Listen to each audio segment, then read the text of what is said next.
Jim, Eddie Marcus here. You know, I want to share a moment with you. Most of my time is I call spiritual time. Most of my time, I'm somewhere, I don't care wherever, and I'm thinking about you. I'm thinking about stuff that we as human beings go through, but I'm really thinking about the things that we go through to the people that it hurts the most, the people that cry. Some of us at one time or another get a chance to experience all the bad stuff, maybe. But there are some of us, it seems, can never get free. It's always the bad time. And that's the time you see people saying they wish something was there to rescue them. And for some strange reason, that seems to be one of the most things that happens in the world that's lacking. And but I don't know, for me, it seemed to be calling me. Because when I see a person painting, when I see a person suffering, and I can understand what they're going through because maybe I'm in that situation or I've been in that situation. See, you have to remember, I'm a black man. And being a black man, I've been through some of the worst stuff that you can imagine that people will go through. Not all of it, but most of it. And so when I see somebody going through pain and suffering, that bothers me. And yes, I've gone through the stage where there was a time when it didn't bother me as much, but for some strange reason, it bothers me more than it always has. But the thing that's been getting me is that there's always been a solution. You see, I understand that people pray. People pray. I've done it. I pray all the time. But I remember when I got the message, when I got the answer to prayer.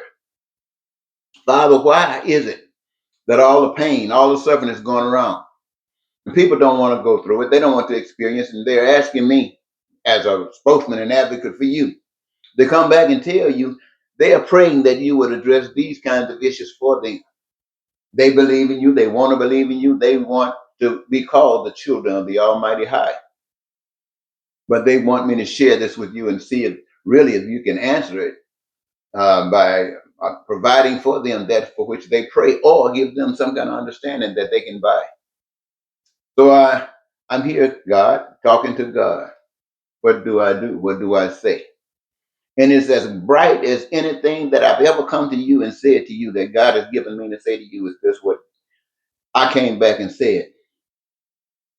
Why are you on your knees praying for God to do what God has prepared to be done from the beginning of time through you? We are the children of the Almighty God, and what it takes God to do to accomplish something, you got the power to do it. You got that much. But when you put it together, you got the power of God. Now, are you asking God to go against God? Do you understand God? I've given you to do. So you're saying, for instance, my kids are suffering because they can't finish their education that they want to go through. A lot of folks want to go to college, but they can't get the money. In fact, it's been hard just getting them through high school. And you ask God, God, will you help us out? When you say, God, can you help us out? What do you say? Are you asking God for you to be benefited if you play the lottery, that your ship come in? Are you asking for somebody to just accidentally or for some strange reason drop and just give you a gift? What are you doing? Dude, this is the prayer of the human race. Well, you're lacking, the others lacking in the same thing. God says, what I've given is all you need. But see, what you don't know, that you've been robbed. You have been robbed, ladies and gentlemen of America and ladies and gentlemen of the world.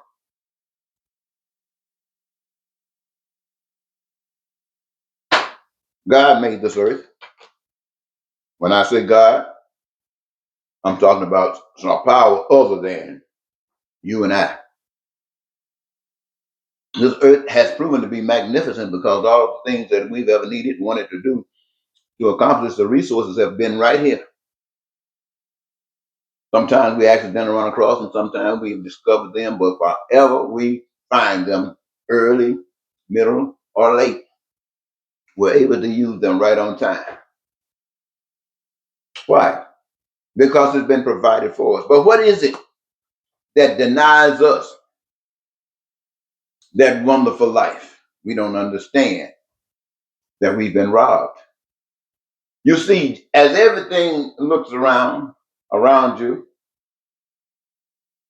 you see harmony. Even when the clouds float, they are staying up there in the sky until it's time for break up for rain or something, I guess. I'm not sure. The moon stays up there, the sun stays up there, the star stays up there. Bee stays here, the grass stays here, we the people stay here. But what is it that allows them to always maintain consistency and we always falling apart?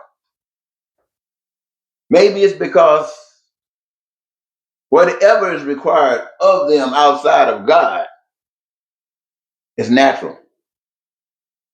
And whatever is required of us outside of God is supposed to be natural, except when you've been deceived. I'm making a long story. Let me tell you a short story.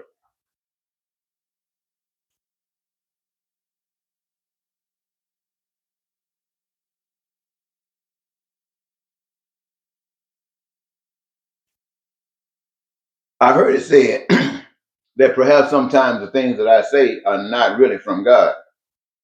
And to that, I say this. I have been blessed, just like most of us, but I give that power outside of me credit that allows the power inside of me to perform. I'm not the greatest lover. In fact, I'm probably one of the worst kind of people that you could run across, but I know that. I don't know if it was because of my early bringing, but somewhere I was told that you got to love people. You got to love people. And it didn't say some people. It said you got to love people. And when you say love people, really for me, coming out of the South and going through such hard times when I got a chance to compare it with times that other people experience, how you gonna say you gotta love people? But even for me, I'm born. My great grandparents received me. Great grandparents. I mean, a little baby coming up into that world. And they bring him up pretty good, I guess, because he has always been, even when he was really young and wanted to have fun just like everybody else, didn't care about what was happening, just get yours. You know the story. I mean, I'm sure we do. Whether it was upstairs or downstairs, it didn't matter as long as we were real and alive. But I don't know how the masses of us developed, but I do know how I developed. I developed like there was a time when I realized that the pain and suffering that was going on, hey, this is crap. I was reminded there was some men who lived before me who told me just that. I remember hearing something about a guy named Gandhi. Mahatma. Yeah, yeah, yeah. I remember hearing something about some local people, like a guy named Dr. Martin Luther King. I remember hearing about some dude named Malcolm X. I remember hearing about some dude named George Wallace. I remember hearing about some dude named Bull Connor. And there was some other guy down in Texas. I can't think of his name right now. But these guys represented two opposite sides of life. One was willing to stand up for what was right, and one was willing to stand up to say the hell with it. One was willing to put their life on the line for what was right. And one was willing to say, we'll take it. And so the stand off. So those who would stood, and those others who would did. They shot him down.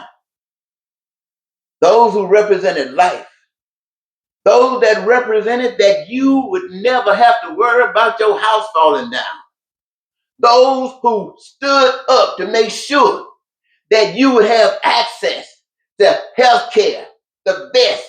But more than that, those who stood up to guarantee that you would have a job, a career. But not only that, when they gave up their lives, they were indicating that not only did they want you to have a career, but they wanted you to have a career that you love, something that you were willing to commit to, get in it. And knowing that when you do that, how wonderful it is to know what real love. I'm not talking about that conditional love. I'm talking about that real love, to know what that real love is, and to have found it as far as your career is concerned, and injected yourself into it. Then you get that divine blessing that comes from only that power which gives it to you, because no one else could take it away. That's joy. Now, ladies and gentlemen, this is the whole big trick of life. You heard what I just said? You don't gonna believe it because you too messed up to believe it.